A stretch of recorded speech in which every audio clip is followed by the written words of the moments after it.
नमस्कार दोस्तों, आज के हमारे इस वीडियो में हम आपके लिए सावन शिवरात्रि की कहानी लेकर आए हैं। आप सभी को सावन शिवरात्रि की ढेर सारी शुभकामनाएं। जब हिमगिरी की शीतल गुफाओं में काल की सीमाओं से परे एक गहन मौन छाया था, तब आदि योगी भगवान शिव ने देवी पार्वती को वो अमर कथा सुनाई जिसे सुनने मात्र से मनुष्य मृत्यु के भय से मुक्त हो जाता है।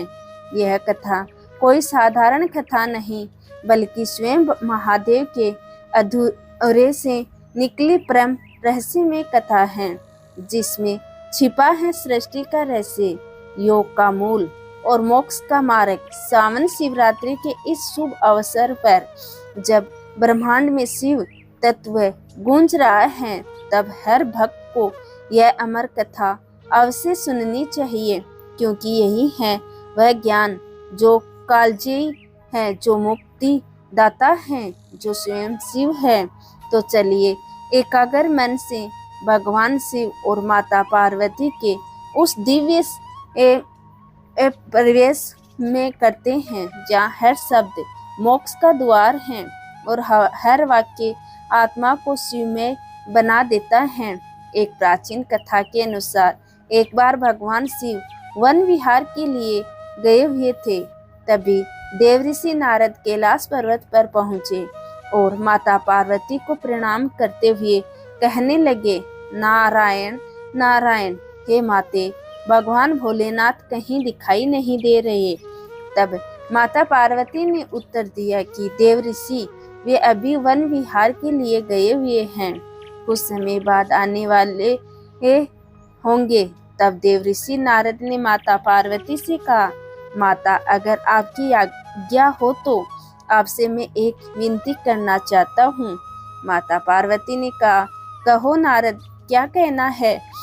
तो तब देवऋषि नारद मुनि बोले, हे माता पार्वती, तीनों लोकों के पालनहार भगवान शिव तो अमर हैं, लेकिन आपका कई बार जन्म हो चुका है, उन्होंने आपको कभी अमर कथा नहीं सुनाई। इसका क्या कारण है। और भोलेनाथ तो अमर कथा जानते हैं, और जो अमर कथा सुन लेता है वह जन्म मरण के चक्कर से मुक्त हो जाता है और 84 लाख योनियों के चक्कर में भी नहीं आता। अगर आप चाहें तो भोलेनाथ से कथा सुन सकती हैं। इतना कहते हुए नारद मुनि आज्ञा लेकर कैलाश पर्वत से वापस चले गए। अब इधर माँ पार्वती व्याकुल होकर भगवान शंकर की प्रतीक्षा करने लगी। जब भोलेनाथ वन विहार से वापस लौट कर आए तो देवी पार्वती ने भगवान शंकर से कहा, हे स्वामी, आप तो सृष्टि के दाता हो, जगत के भाग्य विधाता हो, और आपकी अर्धांगिनी अत्यंत कष्ट से व्याकुल हो रही हैं। तब भगवान भोले शंकर ने माता पार्वती से उनके कष्ट का कारण पूछा। तब माता पार्वती ने कहा, हे प्रभु, आप तो जन्म मरण से मुक्त हो और मुझे संसार में कई बार जन्म लेना पड़ता है। इस बंधन को दूर करने के लिए आप मुझे अमर कथा सुनाने की कृपा करें, नहीं तो मैं अभी आपके चरणों में प्राण त्याग दूंगी। भगवान शिव ने देवी पार्वती की हठ देखी तो कहने लगे, देवी, इस संसार सागर को पार करने का रास्ता अत्यंत कठिन है। इसमें बहुत से लोग सत्य कर्मों को भूलकर 5 विषयों का शिकार बन जाते हैं, कुकर्मों में फंसकर अपने कर्मों का फल भोगते हैं और बार बार जन्म मरण के 84 योनियों के चक्कर में फंसे रहते हैं। उन पर भगवान कभी प्रसन्न नहीं होते। जब तक कि जीव को अपनी आत्मा से भगवान भक्ति और सत्य धर्म के प्रचार का ज्ञान ना हो तो वह सफलता प्राप्त नहीं कर सकता। मैं तो शक्ति, भक्ति, सत्य धर्म के पूर्ण ब्रह्मा ज्ञान के द्वारा ही अमर हूँ। जन्म मरण से भी मैं मुक्त हूँ। देवी, अगर आपके मन में भी यही आशा है तो फिर व्यास गुफा में बैठकर मैं तुम्हें वह अमर कथा सुनाऊंगा। और फिर उसी समय भगवान शिव देवी पार्वती को लेकर व्यास गुफा में पहुंच गए।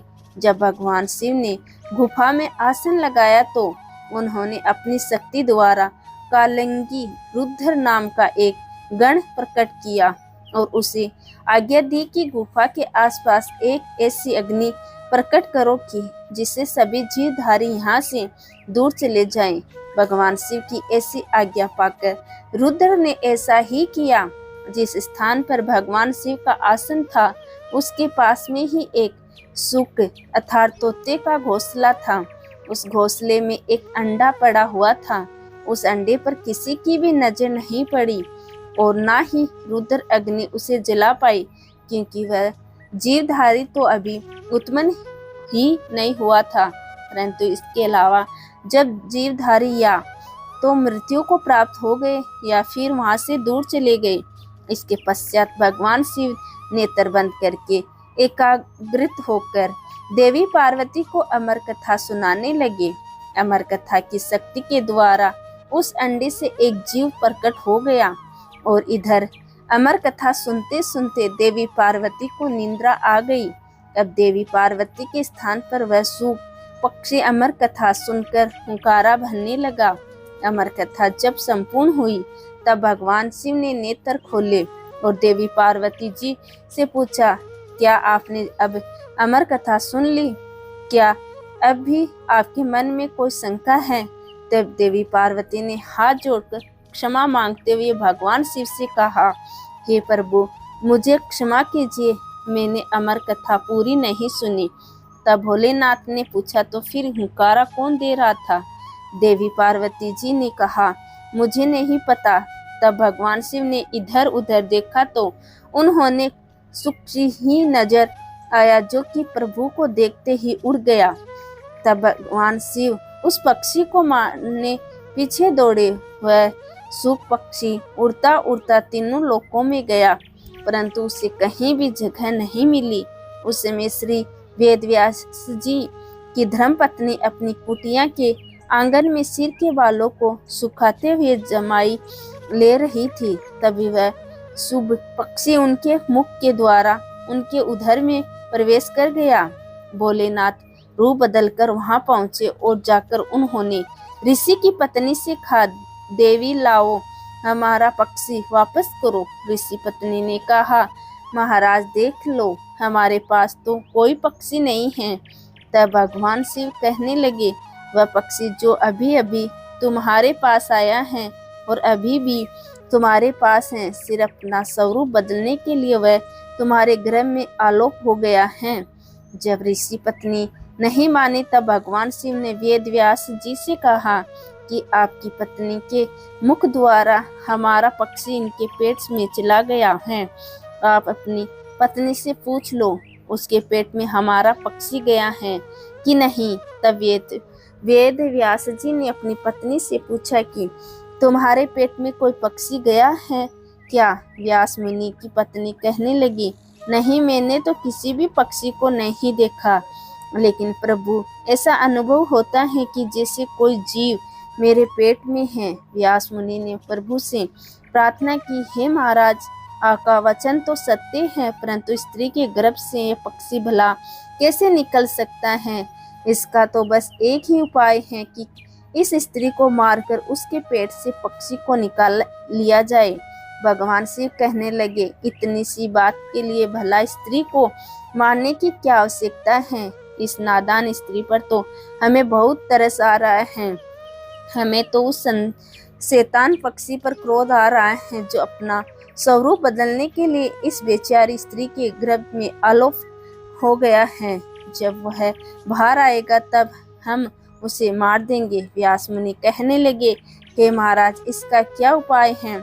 आपकी जो इच्छा है वह आप कर सकते हैं। यह शब्द सुनकर पक्षी शंकर जी के भय से माता के गर्भ से बाहर ही नहीं आया। अब त्रिलोक स्वामी भी वहीं बैठकर उस पक्षी के बाहर आने की प्रतीक्षा करने लगे।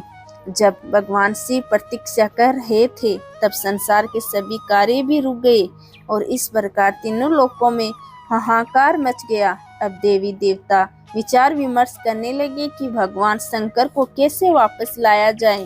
तब देवताओं से आज्ञा पाकर नारद जी व्यास मुनि के द्वार पर शंकर जी के पास पहुँचे और जाकर प्रणाम करके भगवान शंकर से कहने लगे, हे डमरूधारी, हे त्रिशूलधारी, हे तीनों लोकों के पालनहार, हे महाकालेश्वर, हे नीलकंठ, हे भोलेनाथ, आपका यहाँ कैसे आना हुआ?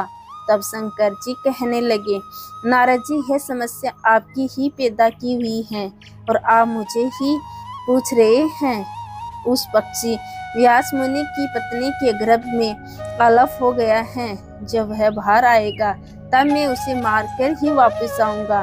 देव ऋषि नारद ने कहा, प्रभु आपका तो वचन है कि जो भी अमर कथा सुन लेता है वह अमर हो जाता है, वह जन्म मरण के चक्कर से भी मुक्त हो जाता है। और यह सुख पक्षी भी तो आपसे अमर कथा सुनकर अब अमर हो चुका है।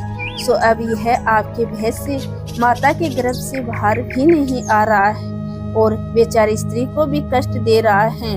इसलिए हे भोलेनाथ, इस पक्षी को वरदान देने की कृपा करें, क्योंकि आपने अमर कथा सुनने वाले को अमर हो जाने का वरदान दिया है।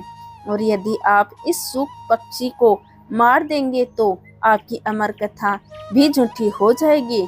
तब भगवान शिव ने उस पक्षी को अमर हो जाने का वरदान दिया और वे वापस कैलाश पर्वत पर लौट गए और फिर वहीं सुख व्यास जी की अयोनिज पुत्र बने। गर्भ में ही उन्होंने वेद पुराणों और उपनिषदों का ज्ञान प्राप्त किया और वह अपनी माता के गर्भ में 12 वर्षों तक रहे। तब वेद व्यास जी ने दिव्य दृष्टि से उनसे पूछा कि अच्छा पुत्र, तुम बाहर क्यों नहीं आ रहे हो?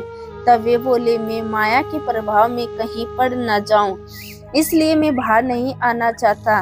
जब तक स्वयं श्री कृष्ण आकर मुझे आश्वासन न दे, मैं तब तक गर्भ से बाहर नहीं आऊंगा। तब देव ऋषि नारद जी वहां पधारे और उनके कहने पर भगवान श्री कृष्ण स्वयं आकर उन्हें आश्वासन देते हैं कि तुम्हें जन्म लेने के बाद भी माया स्पर्श नहीं कर पाएगी। तब कहीं जाकर सुखदेव अपनी माता के गर्भ से बाहर आए और उन्होंने अपने पिता से भागवत का पूरा ज्ञान भी प्राप्त किया और वहीं सुखदेव मुनि के नाम से विख्यात हुए।